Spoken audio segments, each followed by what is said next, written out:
À son arrivée à l'aéroport international de Kisangani Bangoka, le président de l'Assemblée provinciale de la Tchopo, l'honorable Matos Kangalondimo, a été accueilli par les élus provinciaux, cadres et agents de l'organe délibérant provincial. À leur tête, l'honorable Gilles Yuma Sirikani, les rapporteurs adjoints qui assumaient son intérim. Ici, le président Kangalondimo parle de l'essentiel de sa mission à Kinshasa. Nous avons été conviés par le vice-premier ministre de l'Intérieur, qui a eu à organiser un atelier sur la stabilité des institutions provinciales, sur recommandation du chef de l'État.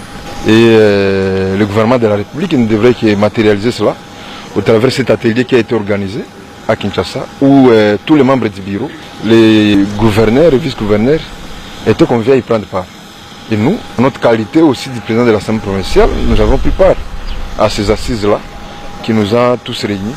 Au-delà de ça, vous savez que notre institution, comme les autres assemblées provinciales, passe des moments difficiles et qu'il nous fallait essayer de pousser pour que les lignes puissent tant soit peu bouger. Quant à la session ordinaire de septembre 2025, essentiellement budgétaire, qui s'ouvre la semaine prochaine, le speaker de l'organe délibérant de la Tchopo souhaite. Le gouvernement provincial va déposer ce budget-là à temps. Pourquoi ne pas faire comme ça se fait à Kinshasa, juste les jours de la rentrée parlementaire, que la première ministre et chef du gouvernement vient déposer les projets de budget.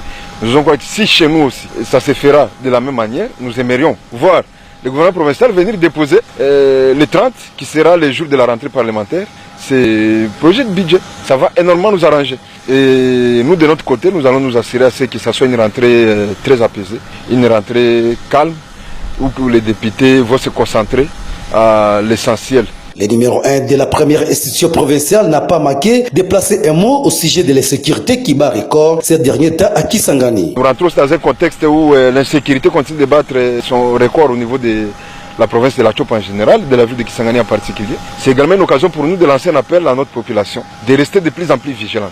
Comme nous l'avions toujours dit, de rester vigilante parce que nous l'avions lancé l'autre fois à l'opération voisin à suspect. On ne peut pas aujourd'hui dormir sur notre laurier comme si l'ennemi avait dit son dernier mot.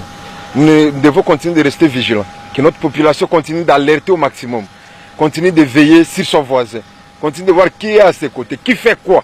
De l'aéroport international de Kisangani Bangoka, l'honorable président Matos Kangalondimo a fait une escale au PK11 où il s'est incliné devant la tombe du fait honorable Léon Deobasango Makedjo, ancien président de l'Assemblée provinciale de l'ex-province orientale, avant de se rendre au siège de l'organe délibérant provincial.